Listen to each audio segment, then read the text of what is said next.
সৃষ্টিকর্তা যদি একজনই হবেন তাহলে কেন তিনি এতগুলো ধর্ম একসাথে নিয়ে শুরু করলেন? আর তা নিয়ে অতীতে এত বিরোধী বা হলো কেন? এখন যেমন আপনিও বলছেন যে যা অতীতে ছিল। ডাক্তার জাকির নায়েককে একটি হিন্দু ভাই অবাক করা প্রশ্ন করে ফেললেন। হ্যাঁ প্রিয় দর্শক, ডাক্তার জাকির নায়েক অবাক হয়ে গেলেন সেই হিন্দু ভাইটির প্রশ্নটি শুনে। ডাক্তার জাকির নায়েককে প্রশ্ন করছেন যে কেন ঈশ্বর এই পৃথিবীর সৃষ্টি করলেন, আমাদের সৃষ্টি করলেন, আর ইসলাম ধর্ম যদি সঠিক ধর্ম হয় তাহলে কেন এত ধর্ম সৃষ্টি করলেন? হিন্দু ধর্ম আরো তো অনেক ধর্ম সৃষ্টি করেছেন ঈশ্বর, তাহলে কেন এই ধর্মগুলো সৃষ্টি করলেন যদি ঈশ্বর ধর্ম সঠিক হয়ে থাকে? তো ডাক্তার জাকির নায়েক সে ভাইয়ের প্রশ্নটি শুনে ঘাবড়ে গেলেন। তো ডাক্তার জাকির নায়েক কি পারবে সেই হিন্দু ভাইয়ের প্রশ্নটির উত্তর দিতে? তো চলুন আমরা ডাক্তার জাকির নায়েকের মুখ থেকে শুনে আসি। তো সম্পূর্ণ ভিডিওটি লাস্ট পর্যন্ত অতি অবশ্যই দেখবেন। আপনি যদি মুসলিম হয়ে থাকেন তো অত্যন্ত জানা জরুরি ডাক্তার জাকির নায়েক পারলে কিনা সেই হিন্দু ভাইটির প্রশ্নের উত্তর দিতে।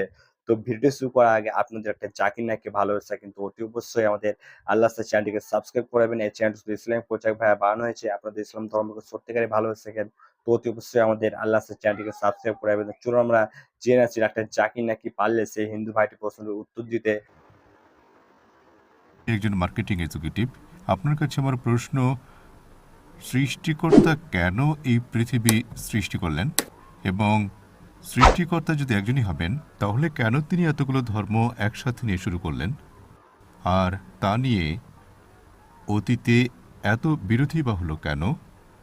এখন যেমন আপনিও বলছেন যে যা অতীতে ছিল, আপনি বললেন ভগবদ্গীতা, বেদ, বাইবেল কিছুই আর এখনকার জন্য নয়। কিন্তু আমি যদি বর্তমান প্রেক্ষাপট দেখি তাহলে আমি মনে করি যে যে কোনো ধর্মই হোক, হিন্দু, খ্রিস্টান বা মুসলমান, মানুষের জীবনে কোনো না কোনো ধর্ম লাগে। তাহলে সৃষ্টিকর্তা এই ধর্মগুলি নিয়ে মতবিরোধ তৈরি করছেন কেন? ভাই সাহেবের প্রথম প্রশ্ন যে খোদা ঈশ্বর আমাদের কেন বানালেন। দ্বিতীয় প্রশ্ন যে খোদা এত বিভিন্ন রকম ধর্ম কেন বানালেন। Why so many religions? এবং তৃতীয় প্রশ্ন, খোদা পরস্পর বিরোধী কাজ কেন করেন, খোদা অসঙ্গতি কেন করেন, আগে এটা পরে ওটা, ভগবদ্গীতায় তারপরে কোরআনে, কেন এত বিতর্ক? তিনটি প্রশ্ন, ঠিক না? প্রথম প্রশ্ন যে খোদা আমাদের কেন বানালেন, যার উপরে আলোচনা করেছি আমি। Purpose of creation. সৃষ্টির উদ্দেশ্য পূর্ণ আলোচনা আমার 1.5-2 ঘন্টার হবে, প্রশ্ন উত্তরের সাথে 3-3.5 ঘন্টার হবে, সময় নেই, কিন্তু মূল বিষয় বলবো। আল্লাহ তাআলা বলেন সূরা মুলক, সূরা নম্বর 67, আয়াত নম্বর 2, Allazi khalaqal mauta wal hayata. যে আল্লাহ সুবহানাহু ওয়া তাআলা মৃত্যু ও জীবন স্থাপন করলেন যাতে তিনি এটা জানতে পারেন যে তোমাদের মধ্যে কে ভালো, এটা পরীক্ষার জন্য যে কে তোমাদের মধ্যে কর্মে উত্তম। আল্লাহ সুবহানাহু ওয়া তাআলার অসংখ্য সৃষ্টি আছে, সর্বোত্তম সৃষ্টি হচ্ছে মানুষ। অন্যান্য যেসব সৃষ্টি আছে তারা মুসলিম, তারা অলরেডি আল্লাহ সুবহানাহু ওয়া তাআলার আদেশ মানে। এখন মানুষ যে আমরা আছি তাদের অনুমতি দেওয়া হয়েছে, স্বাধীনতা দেওয়া হয়েছে যে তারা আল্লাহর হুকুম মানতে পারে নাও মানতে পারে। Almighty God has given us the free will. স্বাধীনতা দেওয়া হয়েছে যে আপনি চাইলে আল্লাহকে মানেন অথবা নাও মানতে পারেন। এই স্বাধীনতা দেওয়ার পর আল্লাহ সুবহানাহু ওয়া তাআলা অবতীর্ণ করেন যে এই দুনিয়ার পরীক্ষা কি, নিয়ম কানুন। এই দুনিয়াতে মানুষ কিভাবে বসবাস করবে তা লেখা আছে কোরআন মাজিদে। যদি আপনি আল্লাহর বিধান মোতাবেক চলেন তো আপনি সফল হবেন এবং ইনশাল্লাহ জান্নাতে যাবেন। যদি বিধান মতে না চলেন তো আপনি এই পরীক্ষায় ফেল হবেন আর জান্নাতে যাবেন না, দোজখে যাবেন। So this life is a test for the hereafter. এই জীবনটা পরকালের জন্য একটা পরীক্ষা। আমি একটা প্রশ্ন করব যে আপনি কলেজে কেন যান? আপনি বলবেন গ্র্যাজুয়েট হওয়ার জন্য। মেডিকেল কলেজে কেন যান? আপনি বলবেন ডাক্তার হওয়ার জন্য। তো আমরা এই দুনিয়ায় এসেছি পরীক্ষায় পাশ করার জন্য। কেননা এই দুনিয়ায় আসার আগে সূরা আরাফ সূরা নম্বর 7 আয়াত নম্বর 172 লেখা আছে যে আল্লাহ সুবহানাহু ওয়া তাআলা সকল মানব জাতিকে, আদম থেকে এখন পর্যন্ত সকল মানব জাতিকে, আদম সন্তানদের দাঁড় করে জিজ্ঞেস করেন যে কে আছে ইবাদতের যোগ্য। সবাই বলে এক আল্লাহ সুবহানাহু ওয়া তাআলা।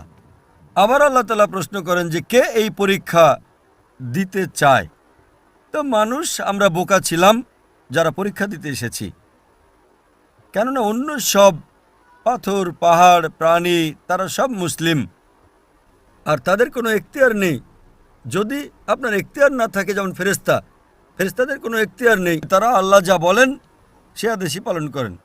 কিন্তু আমাদের এখতিয়ার দেওয়ার পর যদি আমরা আল্লাহর আদেশ মানি, তো আমরা ফেরেশতার থেকে বড় হব। আর যদি না মানি, তো ফেরেশতা কি শয়তানের সাথী হয়ে যাব। তো আমরা বলি, না, আমার তো ফার্স্ট আসা উচিত, তাই আমরা এসেছি আপনি আর আমি এই দুনিয়ায়। ঠিক আছে, তো এটা একটা পরীক্ষা। এখন মানুষ হচ্ছে সৃষ্টির সেরা, The best creation of Almighty God. তো এই জীবন পরকালের জন্য পরীক্ষা। আর আল্লাহ সুবহানাহু ওয়া তাআলা বলেন সূরা জারিয়াত সূরা নম্বর 51 আয়াত নম্বর 56 وما خلقت الجن والإنس إلا ليعبدون. যে আমি জিন ও ইনসান বানাইনি তবে আল্লাহর ইবাদত করার জন্য, এবং এই ইবাদতের জন্য আল্লাহর আদেশ মানা আবশ্যক। So this life is a test for the hereafter. এই যে জীবন, এটা পরকালের জন্য আমাদের একটা পরীক্ষা। আপনার প্রশ্ন নম্বর 2, যে আল্লাহ কেন বিভিন্ন ধর্ম বানালেন? আল্লাহ মাত্র একটি ধর্ম বানান একই দিন, যার নাম আছে পবিত্র কোরআনে সূরা আলে ইমরান সূরা নম্বর 3 আয়াত নম্বর 19-এ, إن الدين عند الله الإسلام. The only religion acceptable in the sight of Allah is Islam. শুধুমাত্র একটি ধর্ম আল্লাহর কাছে গ্রহণযোগ্য, সেটা ইসলাম। ইসলামের মানে হচ্ছে নিরাপত্তা, শান্তি। ইসলামের মানে হচ্ছে To submit your will to God. নিজের প্রবৃত্তিকে সমর্পণ করা, আল্লাহ সুবহানাহু ওয়া তাআলার বিধান অনুযায়ী জীবনযাপন করা। ইসলামের মানে এটা নয় যে মোহাম্মদ সুলতান জাকির, ইসলাম মানে আল্লাহর বিধান মতে আমল করা এবং শান্তি অর্জন করা। তো যত পয়গম্বর এসেছেন শুধু ইসলাম শিখিয়েছেন। ধর্ম একটাই, কিন্তু ধর্মের বার্তা বদলে গেছে। যেমনটা আগের ভাই সাহেবের প্রশ্নের উত্তরে আমি বলেছি যে সকল পয়গম্বরদের মূল বার্তা ছিল যে খোদা এক, শুধু তার ইবাদত করো, এবং শেষ পয়গম্বর মুহাম্মদ সাল্লাল্লাহু আলাইহি সাল্লাম। অন্যান্যগুলোতে কিছুটা পার্থক্য হতে পারে, কিন্তু মূল বার্তা ছিল একই। মূল যে বিষয় ছিল এক খোদা, শুধু তার ইবাদত করো, সেই খোদার কোনো প্রতিমা নেই, মূর্তি পূজা অন্যায়, এবং এই ঈশ্বরের শেষ পয়গম্বর মুহাম্মদ সাল্লাল্লাহু আলাইহি সাল্লাম। কিন্তু যেহেতু সময় চলে যাবার কারণে যে বার্তা দেওয়া হয়েছিল তা পরিবর্তিত হয়েছে, যেমনটা আমি বলেছি। তো যত ধর্মগ্রন্থই কোরআনের আগে এসেছে, কোনো ধর্মগ্রন্থ সংরক্ষিত নয়। হিন্দু বিশেষজ্ঞগণ নিজেরা বলেন যে বেদে পরিবর্তন হয়েছে, বাইবেল বিশেষজ্ঞগণ বলেন যে বাইবেলে পরিবর্তন হয়েছে। যত ধর্মগ্রন্থের বিশেষজ্ঞ আছেন তারা বলেন যে তাদের ধর্মগ্রন্থে পরিবর্তন হয়েছে, কিন্তু কোরআন আলহামদুলিল্লাহ। এবং যারা ইসলামের ঘোর শত্রু, উইলিয়াম মোরের মত অনুযায়ী, যে ইসলামের খুব বড় একজন শত্রু ইসলামের বিরুদ্ধে কথা বলে, সেও বলেছে 200 বছর আগে বলেছে যে একমাত্র ধর্মগ্রন্থ যা 1200 বছর ধরে অপরিবর্তিত আছে সেটা কোরআন। তো ধর্ম একটাই, আল্লাহকে মানা, তাঁর ইবাদত করা, তিনি ব্যতীত কারো ইবাদত না করা, এবং শেষ পয়গম্বর মুহাম্মদ সাল্লাল্লাহু আলাইহি সাল্লাম। একই ধর্ম, আমরা তাকে অন্যায়ভাবে ভিন্ন ভিন্ন নাম দিয়েছি। তো ধর্ম একটাই ছিল। এবার শেষ প্রশ্ন, এত ভিন্নতা কেন সৃষ্টি করেন? তা আল্লাহ করেননি, মানুষে করেছে। খোদার সকল বার্তা সমান ছিল, আমরা মানুষেরা এটা পরিবর্তন করি। যেমন আমি বলেছিলাম না, কি জন্য? স্বার্থের জন্য। তো এখন এটা দেখতে হবে যে আসল ধর্ম কি। এবং আমি সবসময়ই বলি, যা আমি সিদ্ধান্ত দেই শুধু একচাটিয়া সিদ্ধান্ত দেই না, বলি না শুধু কোরআনই মানো। আমি কি বলি, আপনি কমপক্ষে একটা বিষয় মানেন যে একটাই গ্রন্থ শতভাগ খোদার, ঠিক আছে? এটা মানতে কারো কোনো অভিযোগ থাকবে না। হিন্দু বলবে বেদ খোদার গ্রন্থ, খ্রিস্টান বলবে বাইবেল খোদার গ্রন্থ, মুসলমান বলবে কোরআন আল্লাহর গ্রন্থ। তাহলে আমি এটা বলি যে যা সকল ধর্মগ্রন্থের মধ্যে একই রকম আছে, আসেন আমরা কমপক্ষে তার উপর আমল করি। যা বিতর্কিত তা পরে আলোচনা করব, ঠিক না? যা একই রকম, তাহলে বলতে পারবেন এটা কোরআনেও আছে, বেদেও আছে। খ্রিস্টান বলবে বাইবেলও কোরআনে আছে, মুসলিম বলবে কোরআন ও বাইবেলে আছে, কোরআন ও বেদে আছে। তো এই কথা তো শতভাগ আল্লাহর। আপনি এই কথা মানেন কি মানেন না? যা একই রকম বাইবেল, বেদ, কোরআনে, তা শতভাগ আল্লাহর বাণী হওয়া উচিত।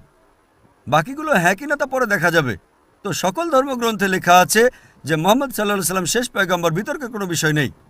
সকল ধর্মগ্রন্থে লেখা আছে যে খোদা ঈশ্বর এক, বিতর্কের কোনো বিষয়ই নেই, না তার কোনো প্রতিমা আছে না কোনো পুতুল আছে, তার ইবাদত করা উচিত। অন্যান্যগুলো ছাড়েন, কমপক্ষে মিলগুলো পালন করেন। এভাবে আমি আলোচনা করেছি হিন্দু ধর্ম ও ইসলাম ধর্মের সাদৃশ্যতা, খ্রিস্টান ধর্ম ও ইসলামের সাদৃশ্যতা, আর প্রমাণ করেছি যে বাইবেলে লেখা আছে মদ হারাম, বেদে লেখা আছে মদ হারাম, কোরআনেও লেখা আছে মদ হারাম, তো মদ পান করবেন না।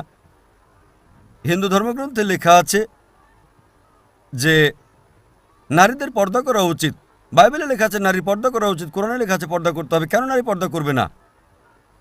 একইভাবে আপনি হিন্দু ধর্মগ্রন্থ পড়েন, লেখা আছে শুকরের মাংস খাওয়া হারাম, বিষ্ণু সূত্র অধ্যায় 5 শ্লোক নম্বর 49। বাইবেলে লেখা আছে বুক অব লেভিটিকাস অধ্যায় নম্বর 11 অনুচ্ছেদ নম্বর 7 ও 8, বুক অব ডিউটোনমি অধ্যায় 14 অনুচ্ছেদ 8, বুক অব আইজায়া অধ্যায় 65 অনুচ্ছেদ 2 থেকে 5 যে শুকরের মাংস খাওয়া হারাম।